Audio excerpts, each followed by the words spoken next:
thank you so much, Michael, for that kind introduction. And I'd like to thank Salah and his entire team for what they've done again. It was a privilege to be part of Versah Symposium 1.0 and now 2.0. And have enjoyed already the camaraderie. And I think that's what makes this very special, because as Salah mentioned, it's a true team that we are all about. And together we're making things happen. But truly, all the credit goes to, again, Salah with his ingenuity and his great engineering team and his staff for what they've done once again. The charge I have is to share with you some of my clinical material over the past 4+ years. I've been involved with the Osseodensification technology. The only regret I have, and I'll just say it up front, is that I literally blew off Salah for about a year. And I regret that, because I could have added another year to my repertoire of cases.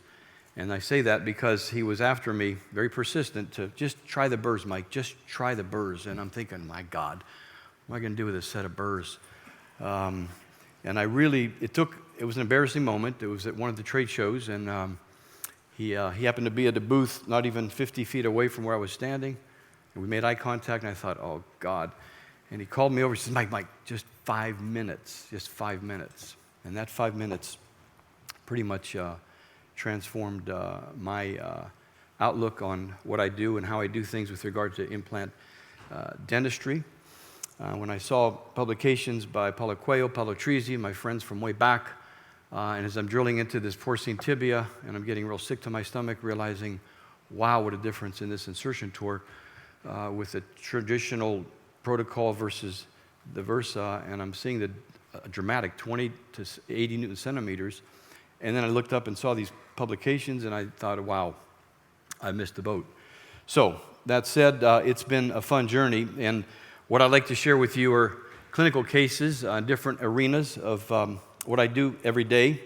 My team is, as you see here, I'm blessed with some great people to have with me. There are 4 of us as surgeons, including my periodontist daughter, who's with me a year and a half, trained with Rodrigo. And next to her is our prosthodontist, who's been with us 2 years now, Dr. Philip Hedger. So we've got a great team of clinicians together under one roof.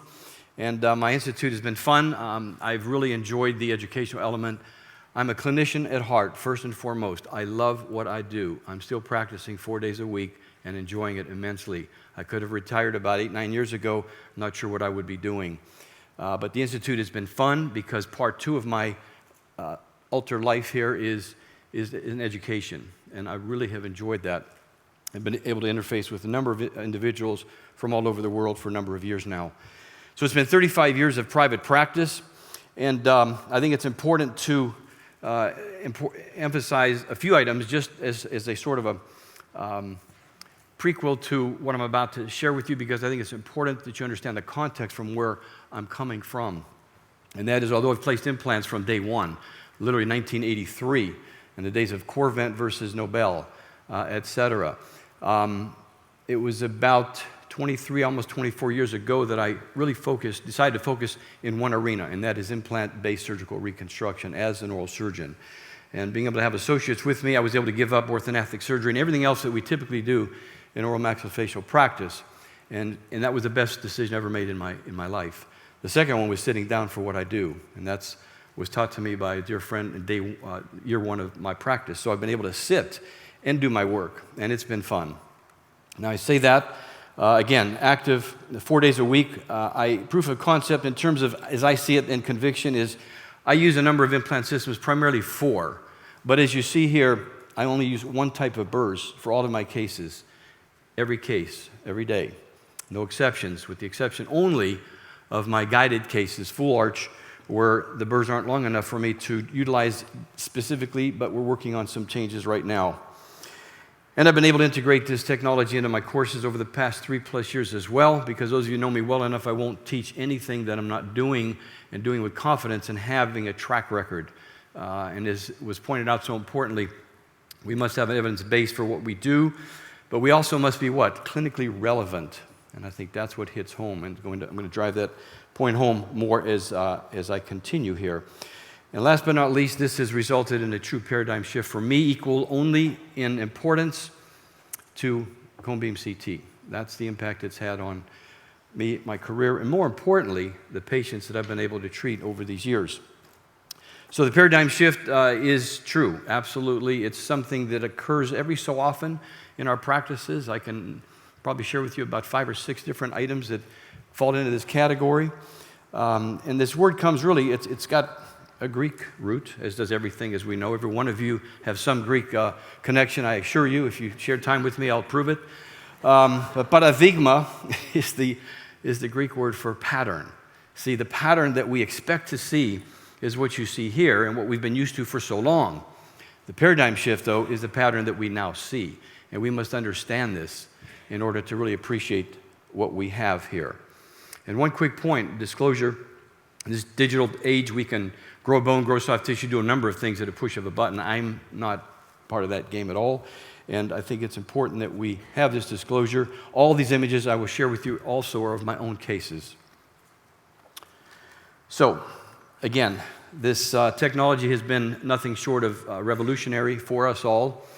And I can say that it has really been something that I've been able to utilize in such a manner that, once again, all the cases I do with all of my bone work really can be now looked at from a different perspective, and because, again, of this great technology. From a surgeon's perspective, to drill or to densify might be the question we can ask of ourselves, and I think Rodrigo alluded to this quite well. We can't densify everything. Salah certainly talked about it. You can do either, though, or you can do both, depending on the specific quality of the bone, as we know. So, with that said, yes, there's a lot of versatility here, and that's what I love about this system, because it really does give us the opportunity to adapt to so many different circumstances. And the fact that we have something different, finally, in the surgical realm has been exciting for me, and I'm sure for all of you as well. So primary implant stability absolutely is at the heart of what we do in implant dentistry from a surgical perspective and even restorative. If we don't have this primary stability and have it long-term, obviously our cases aren't going to be hanging around long. And as has been pointed out, there'll be some redundancy in some of the things I'll share with you here, but I think it's important to still build the case for what I'm about to share with you ultimately. So we have different ways to attain this primary stability. Certainly, as has been mentioned, the drilling protocol is one where we under-prepare osteotomies, the implant texture, type, etc. The longer the implant, certainly the better in terms of greater bone implant contact, especially cortical bone with our full arch immediate cases. And of course, now we have osseodensification. The beauty of this bulk of bone mineral and collagen, as has been pointed out so beautifully, is that it accelerates the healing process. And I think that's so important for us to appreciate biologically.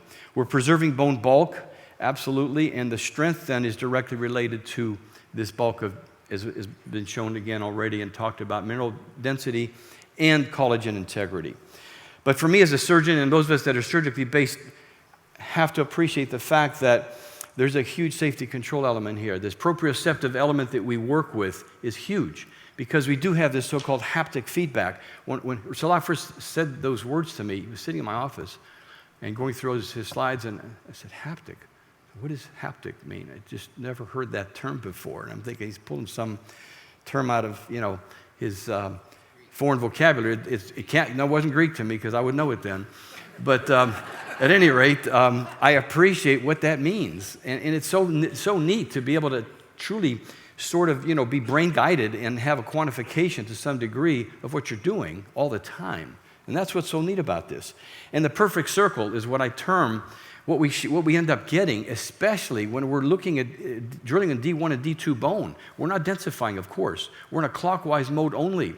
So we get the perfect circle. And I love that because the tolerances of these drills are amazing. There's nothing that compares. Not a thing. Not any vendor drill on the market. Not even close. And if any of you, those of you that are getting started and interested in this technology, if there are a lot of articles to read, I would point out this one that made a huge difference for me, that put it all together nicely. If you're going to reduce your reading time, spend time on this article because really it was well done, certainly, and showed exactly, validated the entire biomechanical property concept of osseodensification. So, That said, the clinical applications I'd like to share with you in my remaining time, or as you see here, we'll look at implant placement in native bone, interference extraction sites, certainly, ridge expansion. We're going to focus on implant placement into bone grafted sites as well as sinus grafting, and then close out with a few comments with regard to full arch immediate reconstruction cases.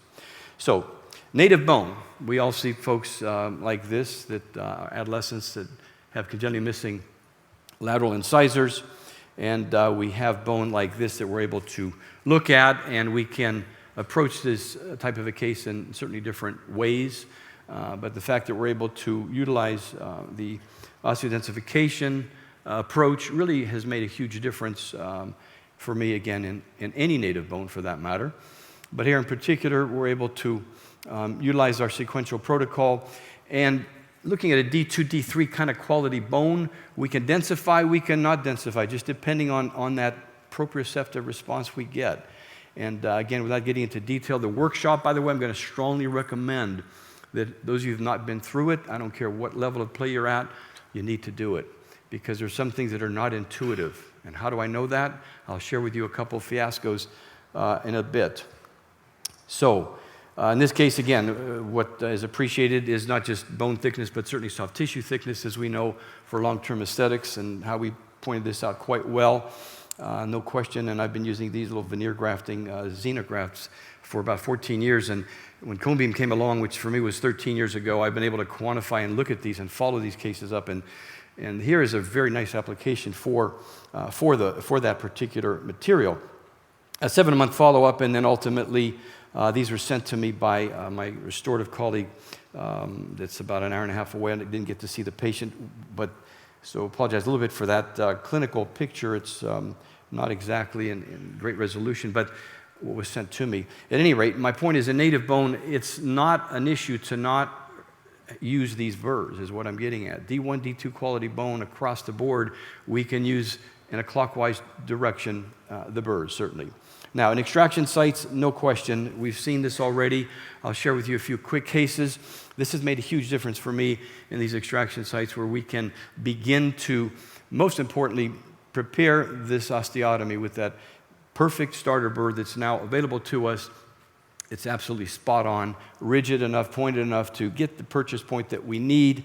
And then, of course, we can go from there with regard to expansion. I won't get into any more detail because it's been pointed out beautifully already what does happen in these extraction sites so predictably. But again, if we have any concern with regard to width, expansion, I'll still use a membrane, not so much in the molar sites as I'll share with you, but in my ridge expansion cases, I do. But again, a 2.5-year follow-up, predictable, certainly. Another quick case, molar, where we're able to do the same basic thing.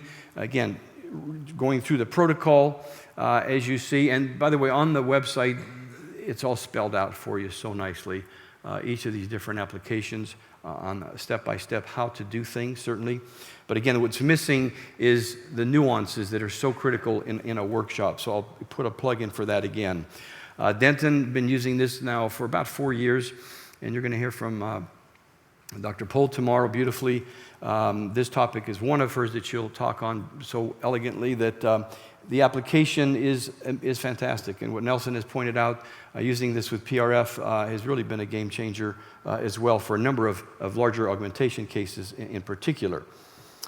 And then looking at still a third mandibular case where we've got extraction sites, we can create our osteotomies using densification, the densification protocol, but in between the implant that I've placed there, dead center is D2, D1 bone, that's clockwise only. If you attempt to go counterclockwise, you're going to have problems.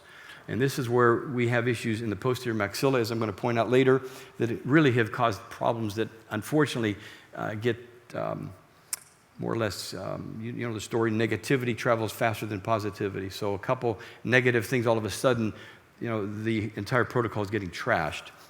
So we've got to be careful, certainly. But it's in the maxilla that things get exciting, as we know. And drilling through the tooth has been fun. I enjoy that. I think that's not a bad way to go at all, because we can get pinpoint exactly where we need to be and then remove residual roots. If you're going to do this, though, I wouldn't waste the good Versah burrs that you have, because they'll go down fast. But what I suggest is once you have gone through your burrs, about 20, 25 applications, don't pitch them, mark them, and then use those only to go through the tooth.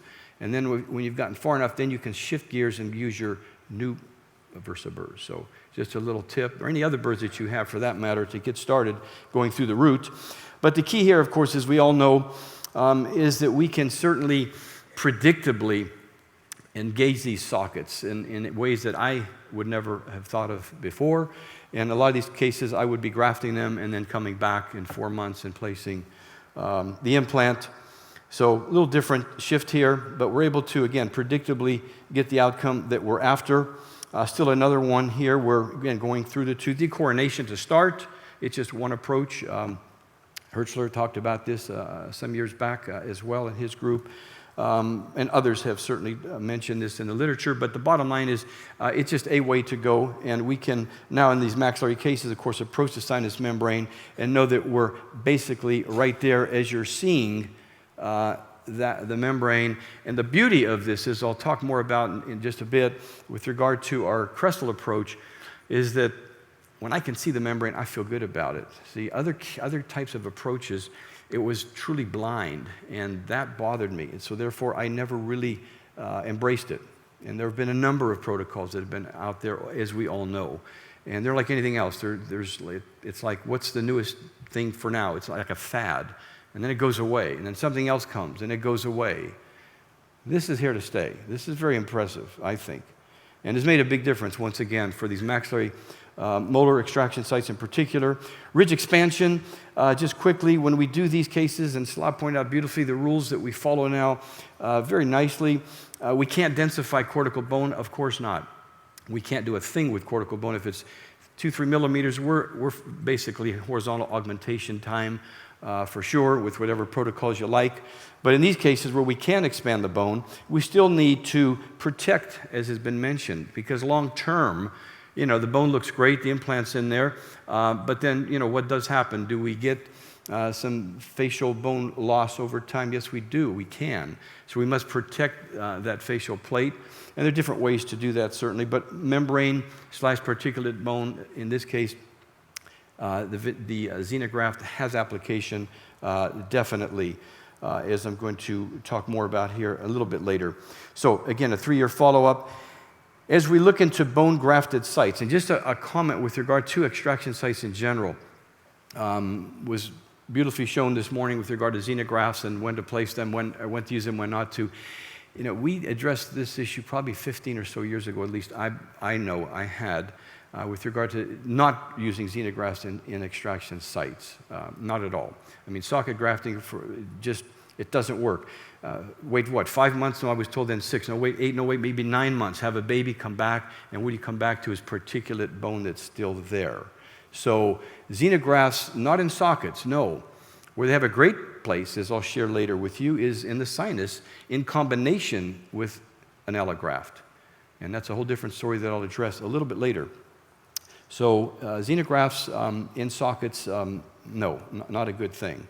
So here we've got a case where essentially a lot of bone loss, as you can imagine, almost like a floating molar. And what I chose to do here was use BMP. I've done over 450 BMP cases at 13 years plus now. Very specific use for this particular beautiful recombinant protein technology. It's fairly expensive as prices go for materials. I'm very careful where I use it, and in extraction sites, only cases where I've got complete blowouts, where it's 3-dimensional bone loss, more or less. Now, I know guys like Dr. DeRosa is just salivating, looking at this going, I don't think so, Mike. I know what I can do, and I know what he can do too. And it's neat because some of us are really well gifted, and we can do things that not everybody else can, and there's nothing wrong with that. But his protocol can be done by others. We've had him at our institute now twice, going on 3 times with his team. They do a fabulous job, and I have great respect for what he does and what he's going to be showing tomorrow as well. But in this case, I did opt to go with the BMP route, and as you'll see here, 7-month reentry. That's what I wait for all of my recombinant protein BMP cases. It takes that long to get D2 quality bone. Prior to that, you'll get D3, D4-ish, not good stuff. But even with this, you could densify it. Now, the time frame on this, I wasn't using Versah burrs, conventional burrs, and was able to get this result at 4 years now. But the reason I'm showing this case is, and there's our beginning, there's our end result at 4 years. The reason I'm showing this case is the tooth next to it, the first molar fractured. So now we're in Versah time. So I'm able to take this tooth out. Now, in hindsight, this was earlier in my learning curve with these extraction site, immediate implant placement, and specifically in the maxilla. And I chose to graft this site. And by the way, mineralized allografts for sockets, 13-year track record with this particular product, 10 years prior to that with another product. So mineralized allografts for 23 years I've worked with, and they work exceptionally well. Extraction sites, the sun comes up, the sun goes down.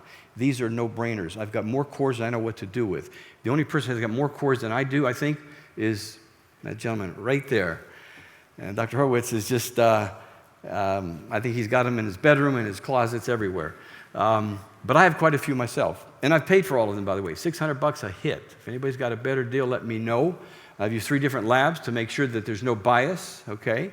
So, this is just a sample, but this works for this application, yes, for extraction sites and for other applications, as we'll talk about. But just for sake of discussion here, there's a 4-month follow-up. And yes, we can densify these grafts beautifully, and it's been pointed out it's so important. You've gone through all this trouble to graft any particular case, in this case a socket, right? Why would you want to extract the bone? Why would you want to remove it when you can, in fact, leave it and just basically move it, as we've been talking about here this morning and this afternoon? So it really is so impressive to be able to do this. And now this insertion torque of 90 is off the charts. I'm going to comment more on this a little bit later, so I'm not going to belabor this too much just yet, but 90 is not what we're after. It's more the 40 to 50 range, which is very fine, and I'll explain more on that in terms of grafted sites now. Grafted sites, not native bone. So, socket shield cases, Howie has shown some beautiful material and has a great track record with this, certainly. For me, it's been a 4-year ride. I've enjoyed what I've been able to do. And no question, this happens to be a socket shield graft, or pontic graft, if you will. But cases in the aesthetic zone, I completely agree with Howie. There's nothing else I've ever been able to do that will maintain that gingival zenith. Nothing. And I've tried everything possible. All the bone, all the tissue grafts you could imagine possible. Every trick in the book. And at 7, 8, 9 years, sooner or later, you see what is inevitable with a number of the cases. So, exciting to be looking at this technology and this particular approach. Now here I left some gutta percha. See that? That's a sin. I'm going to probably have to pay penance for that one. But at any rate, this just happened to be the grafted site. So 4 months later we come back, and yes, I'm going to densify the bone. I sure am. And that's almost like a toenail, isn't that? I left it up superiorly, crestal to bone, and then bring it down at this point when I'm placing the implant. But at any rate, it works well, as we know. There's a provisional, and there's a final crown that could certainly look better. But, as specialists, we deal with entire range of restorative colleagues, from entry-level to medium to really elite. So I'll show everything. It doesn't matter to me that these aren't picture perfect. They're not going to be. That's just the reality of private practice. But I'm not apologizing for the case so much. It's just that there are variations of what is looked at as really good restorative work, say more than great. Moving on to different grafted sites that will use our Versah technology and ridge augmentations, in this case using a tie mesh with BMP, particulate graft. Our 7-month reentry, again, typical for these kinds of cases. Predictable, 95, 94% predictability. Nothing's perfect, nothing at all. We'll approach that. But when we're in the 90-plus percentile with our grafts, and especially long-term, because when you're practicing 35 years and following a lot of your own cases, then you can really speak with conviction, because you're seeing your own cases coming back. And believe me, I've had my share of issues and problems over the years, but we learn from that, certainly. And the beauty of being able to see those cases coming back is that we can then correct and say, I should have done this, and then when you see it again, you go, okay, fine, and appreciate Biology at its finest, absolutely. There's more than one way to skin a cat, so to speak. I've embraced the BMP technology about 12 or so, 13 years ago. And for selected cases, it's absolutely spot on for me. At any rate, again, in this quality bone, which is typically type 2, 3-ish, without doubt, we can create great osteotomies, salvage our bone, maintain the bone, preserve the bone with the osseodensification protocols. And the same goes for our block grafts, by the way. Now, block bone, I will tell you that I've got a difference of opinion with what's been shown already and mentioned by Howie and even Rodrigo this morning, and I'll just comment on that briefly, because I've done these grafts since '91, and have approached about 1,000 of these now, and been able to follow a lot of them.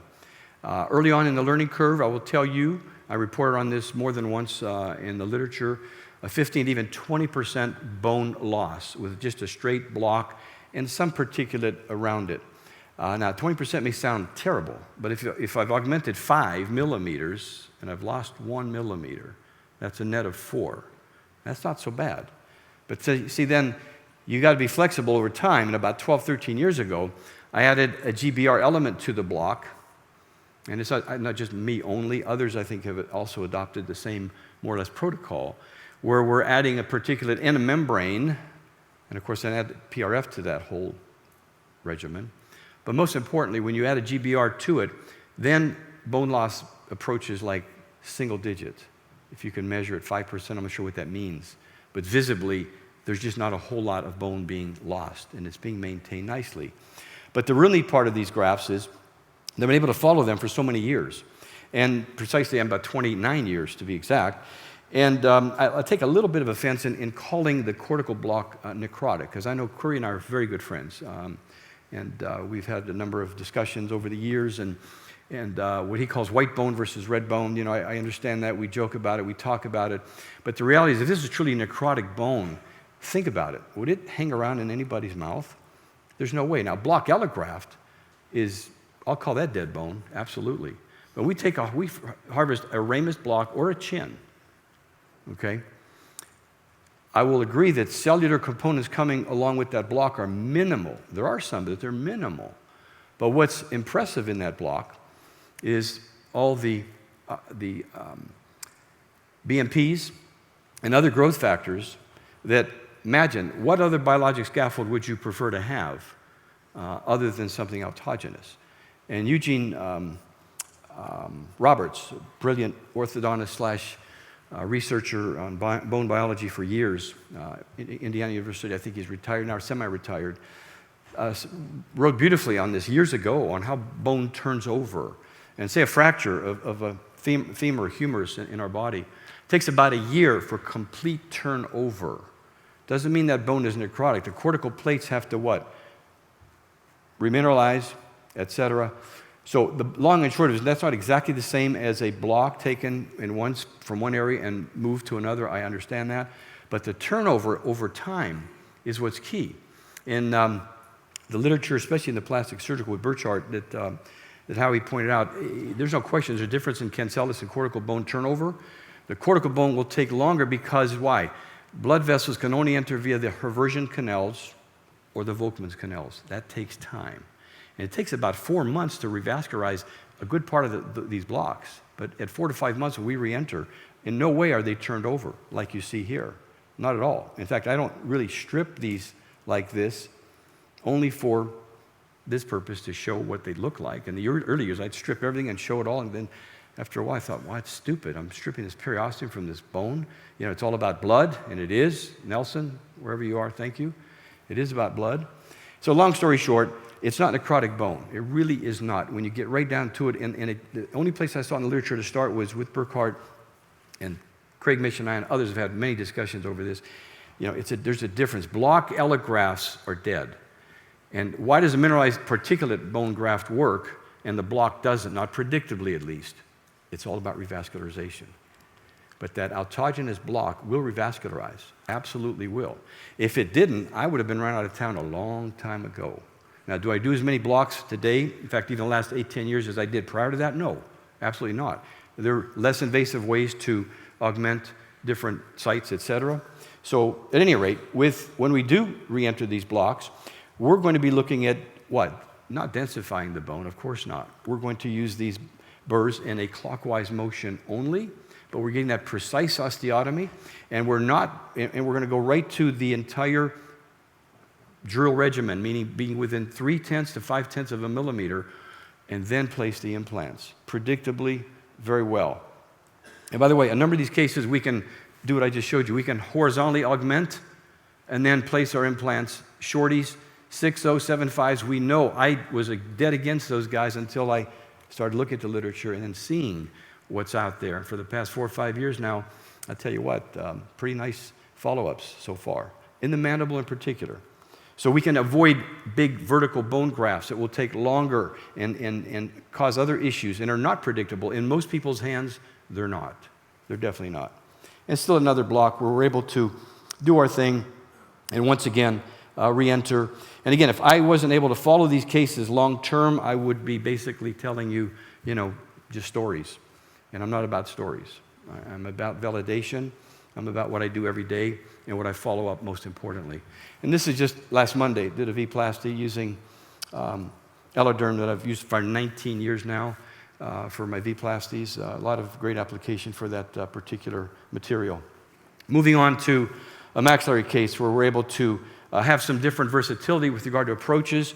If I would ask rhetorically, what would you do for a case like this?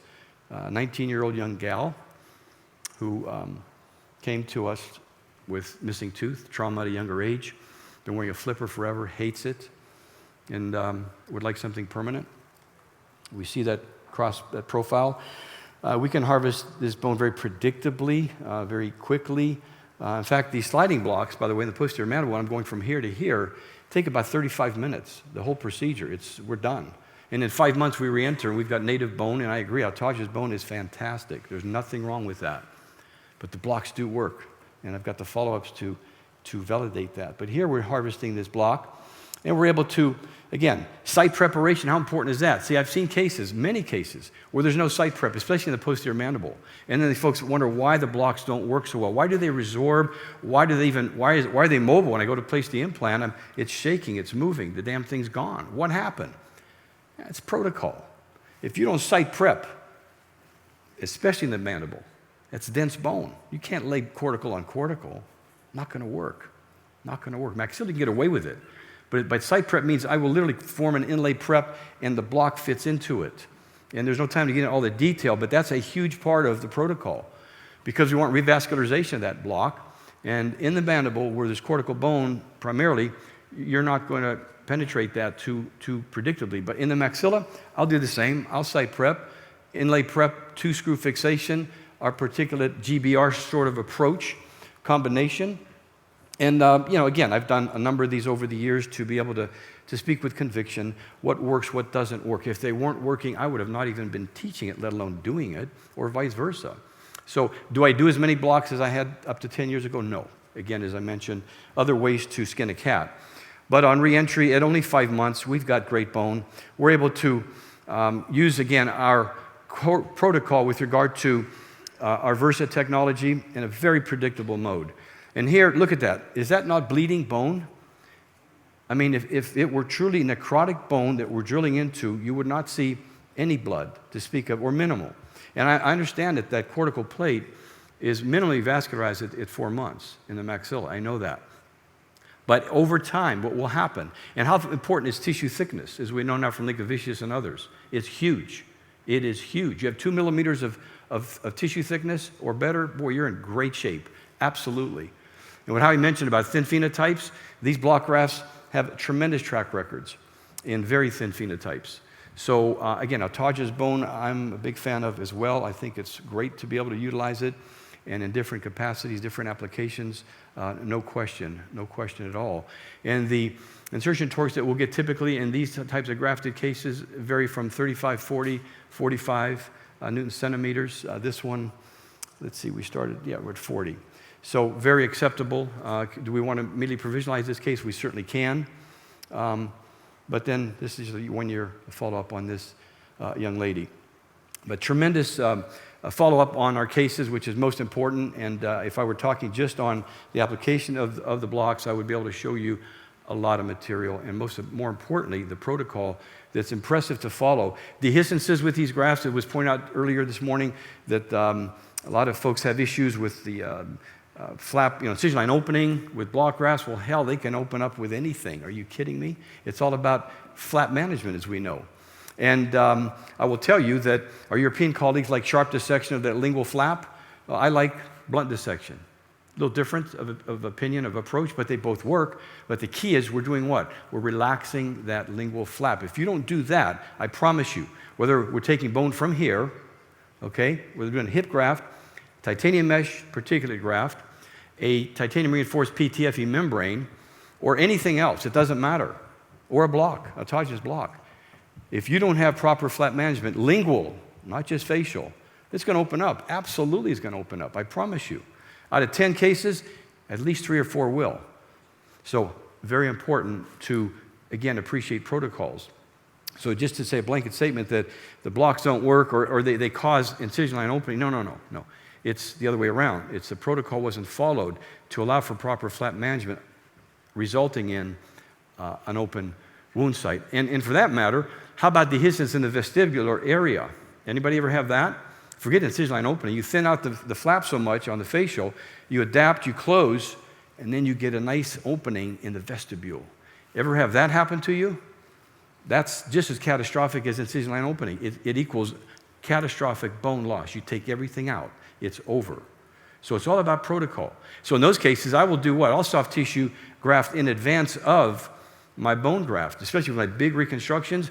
I use Elderderm a lot. Dermis is fantastic. We'll gain up to 3 millimeters of tissue when we use it that way at 3 months. And it's like a scar band. It's not a true lamina propria, but it will cover beautifully and protect your bone long term, your graft.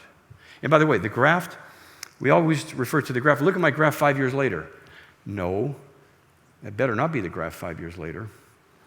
It's what came out of the graft. In other words, that bone regenerated, and it's the patient's own bone now. So that was the site that I did graft, but it better not be my grafted bone. And that's important to note. So with regard to sinus grafts, I've done a number of these over the years as well. And, I've enjoyed this particular application of bone grafting, meaning lateral approach / in the last 4+ years, feeling very comfortable with the Versah protocol for not just crestal, but lateral. And I'll just take a little bit of, make a few comments rather with regard to the comments that have been made already, and I've heard them before, that in fact, that in due time, we're just not going to there'll be no need for lateral wall approaches for our sinus grafts. Now think about that for a minute, and I'll show you, just coming up here, the thinness of our membrane, of our sinus membrane. Varies from 0.2 to 0.8 millimeters on average. Some thicker, smoker patients, pollutions, areas, polluted areas, etc., chronic sinusitis, you name it. But 0.2 of a millimeter, you know how thin that is?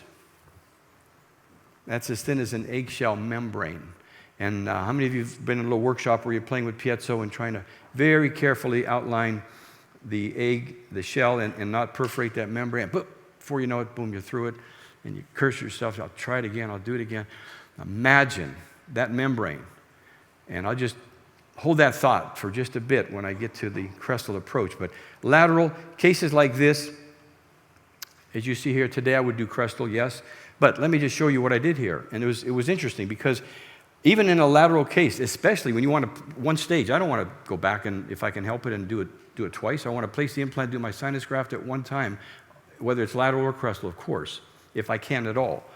But what I found here was, just as Salah showed, when you densify, it's like a fan. You get this centripetal force that's spreading the bone peripherally.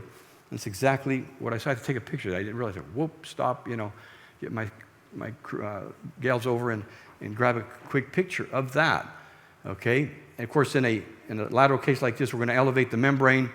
We're going to create our osteotomy. And then, of course, we're going to graft and then finally place the implant and close up.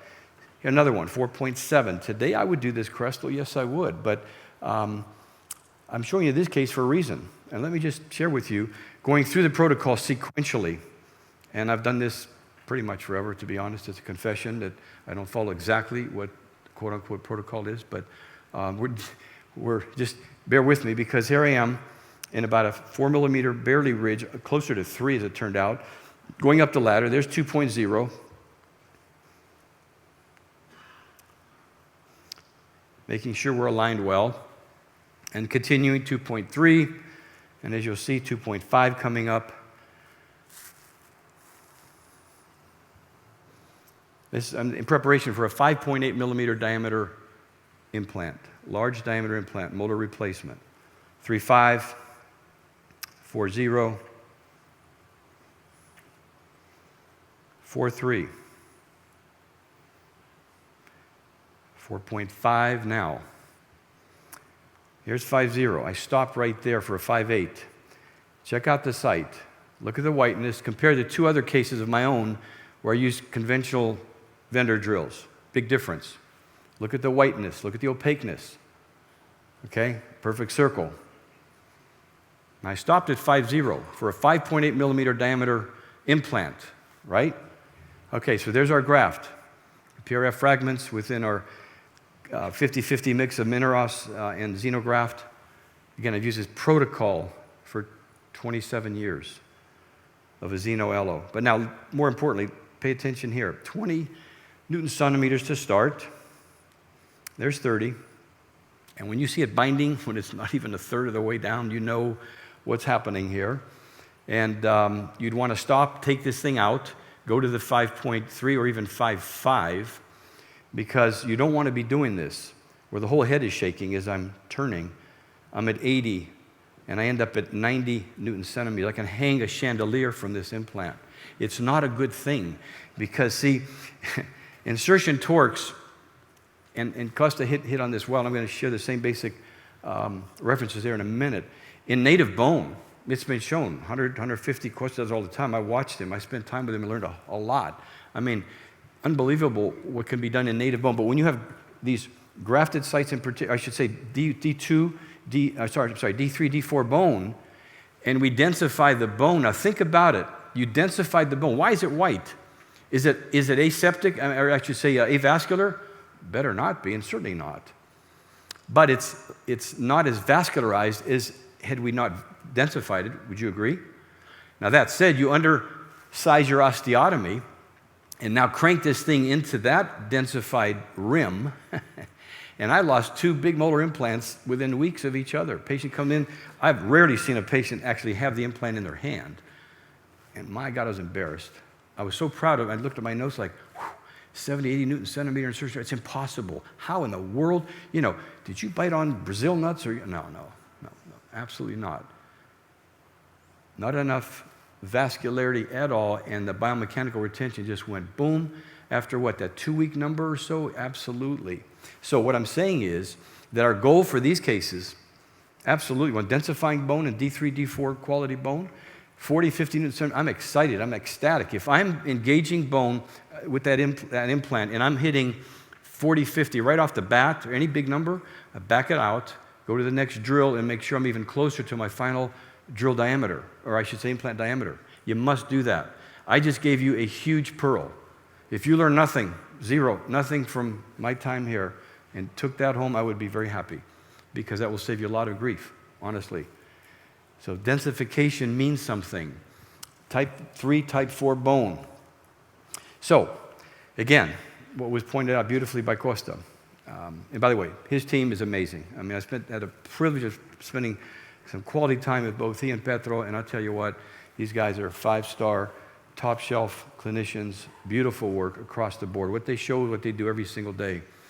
Look at this study by certainly our good friend Paolo Trisi, whom I've had the pleasure of knowing for some 30 years now, and we've done collaborated on some nice work together over time. But, excuse me, he showed beautifully that, in fact, in the sheep model, that these high insertion torques do not induce bone necrosis or implant failure, and in fact, what we're seeing here as well, by Kayat, and again, Gustav mentioned this as well. Look, 176 Newton centimeters did not prevent osseointegration. These high torque values, again, in primarily cortical bone, but not densified bone. That's the difference. That's the difference. And again, Berdini and Paulo, same thing as we're seeing here. The systematic review with a meta-analysis shows the same basic thing.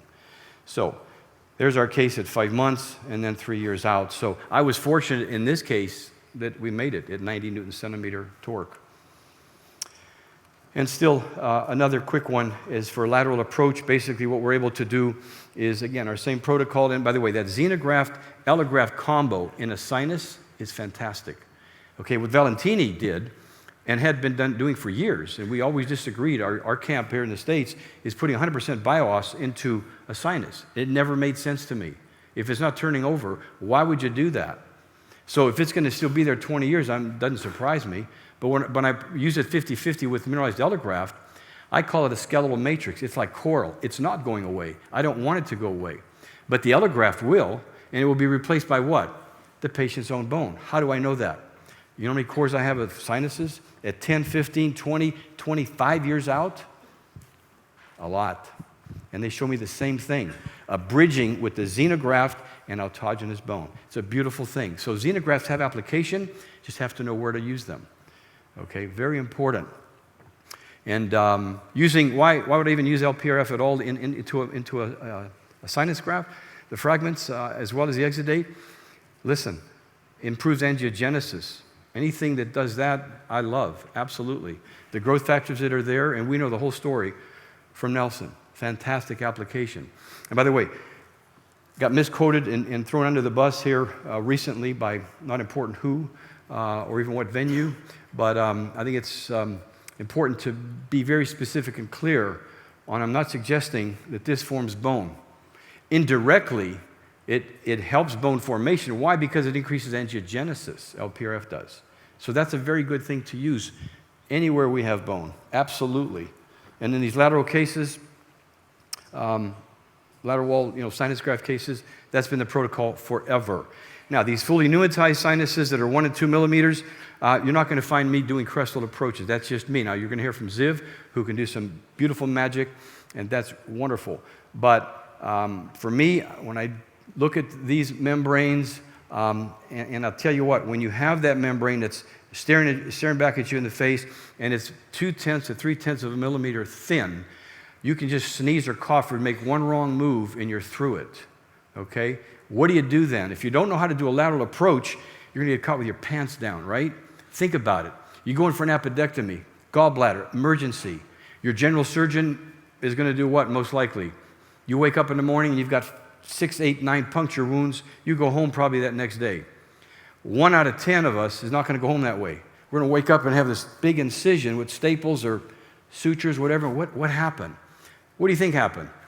Couldn't use the minimally invasive approach because it got a bad bleed. Had to open you up immediately. You're going to die. You're going to bleed out. Now, would you want your general surgeon to not know how to do an invasive gallbladder or appendix and learn only the endoscopic approach? Think about it.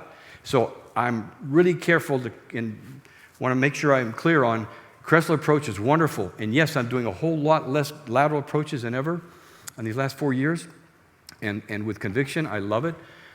But there are definitely indications for the lateral approach, especially crestal in a small residual bone height patient, and you perf through completely. Now what are you going to do? Abort the case? No, you go lateral, and in no time, you finish the case. You can see what you're doing, elevate that membrane. It's not a big deal. And in this case, this was lateral to begin with, but you saw the perf, easily repairable, as we're going to share with you here in just a second. But basically, let's look at this real quick. Pathology. Now, you want to do this via crestal approach? Depends. I mean, I'm not going to be too dogmatic on this, but there are cases where, you don't have to maybe necessarily go lateral, but I'll tell you what, unless you want to spend half your career trying to take one of these out, and by the way, you must take the membrane with it or it will recur. All right? How do I know that? I've followed a lot of my cases. So you take the cyst out, and by the way, the membrane, how thin is it? Like I said, 0.3, 0.8, even 0.2.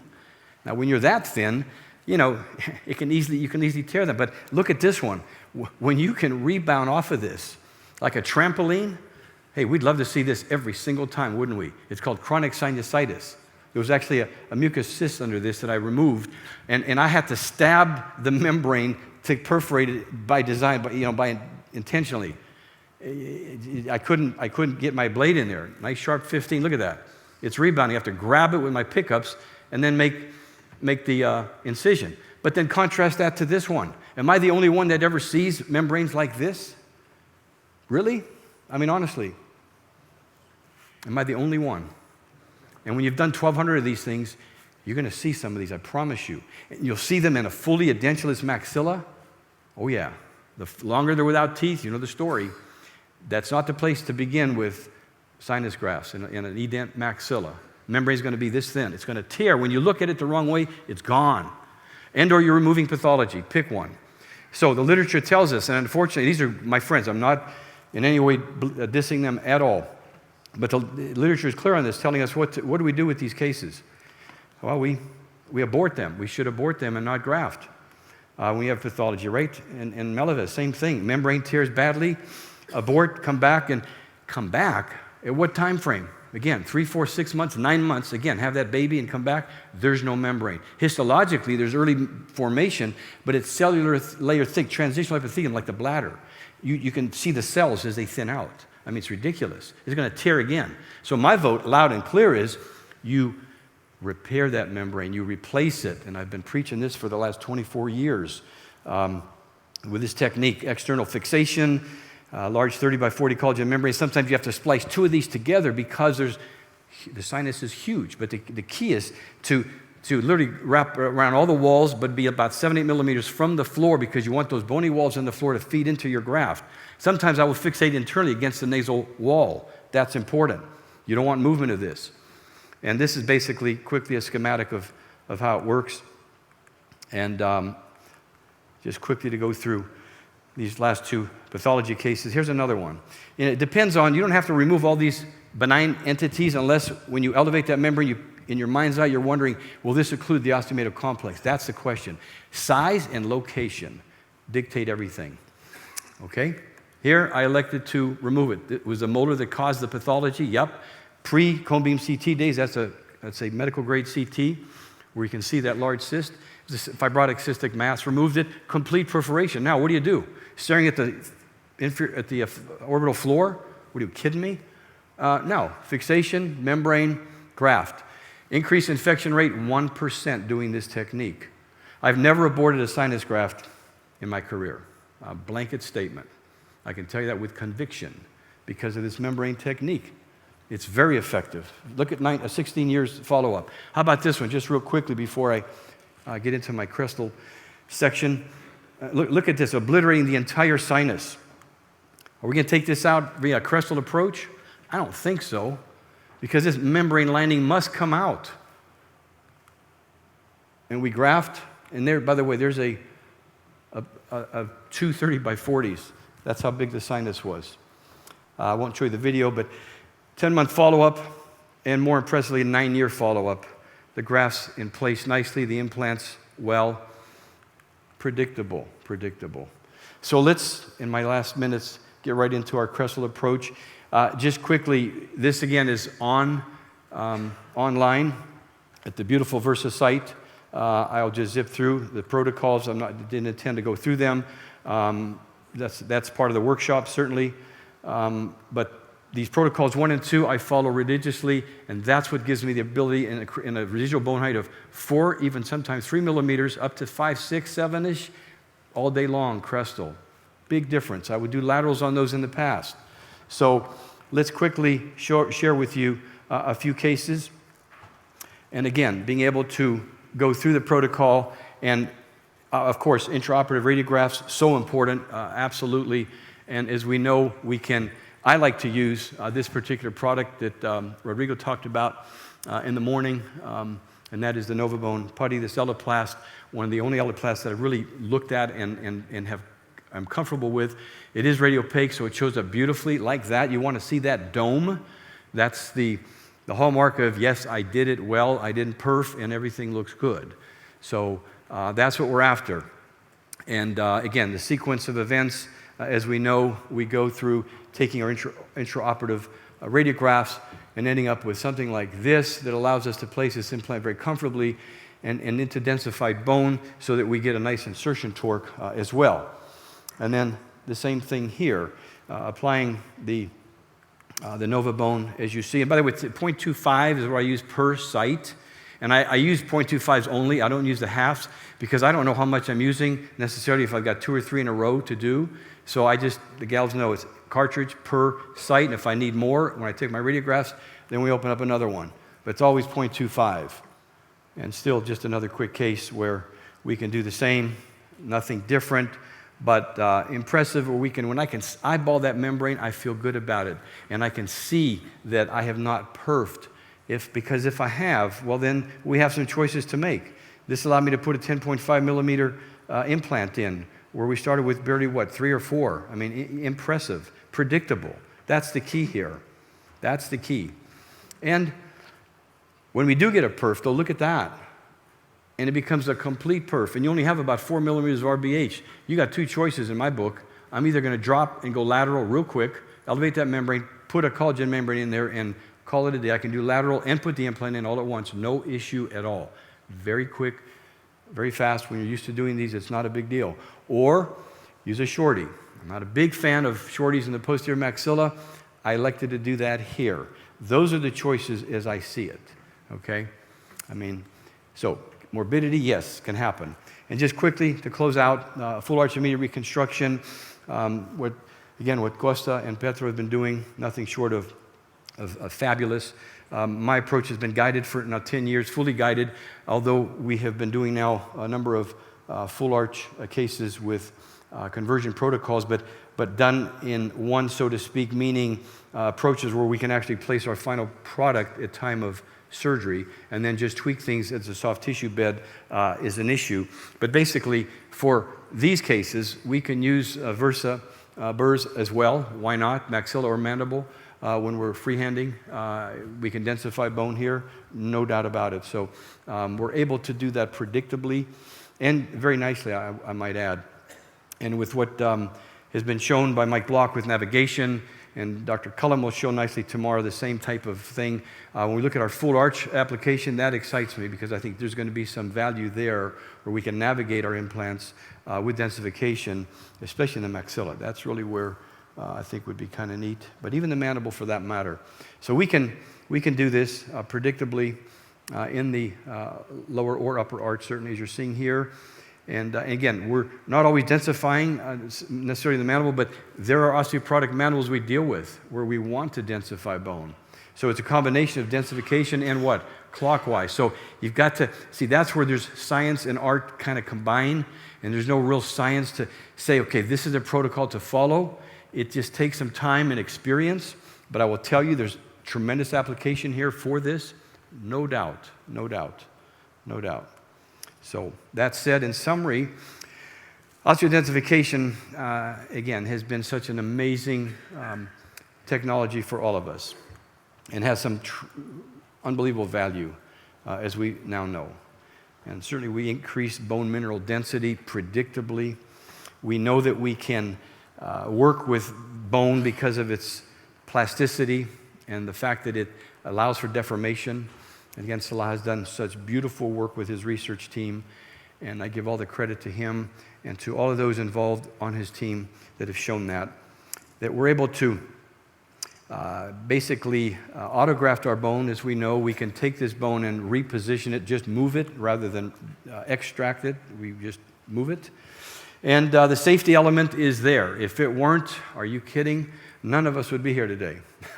Safety and efficacy is always those are the two big buzzwords for anything that has to be validated by the FDA. And beyond a shadow of a doubt, the application of this technology to everything we do, and that's been my goal this morning or this afternoon here, is to show just quickly an overview of the application that I have for this technology, which in a nutshell is every case I do, every single one, with the exception of the fully guided full arch immediates. And we're working on that one, like I said. Primary stability, that's what it's all about, right? I mean, who doesn't want primary stability with all of our implant cases? Of course. And certainly, we have the ability to do this in a very, very predictable mode with that haptic feedback. So there's a safety element. We're not going to just take that burr and go right into somebody's mandibular canal. I hope not, right? Or into a sinus inadvertently. Now, if you're careless, hey, there's nobody there to hold your hand, but the fact that you have this haptic feedback, you've got to use a certain element of force with these drills. And if you've done these now only early on or just starting to do them, it's a bizarre feeling. It's real bizarre. It's like navigation. If you have never done navigation and you start, you're not looking at the patient anymore. You're looking at this monitor. It's very different. It's called a learning curve. And like anything else, the more you do, the better you get at it. And last but not least, of course, we know that the implant contact is fantastic, at least 3 times in many of our cases. So that said, I thoroughly love what I do. As I opened up my comments this morning, I have passion for my work. I am still at it at this point in my career, and as long as God helps or is with me in terms of my mental faculties and physical, I will continue to do this. I've told my wife, if I don't know what I'm doing, you need to pull me out of my boots. But until then, I'm still slugging it out.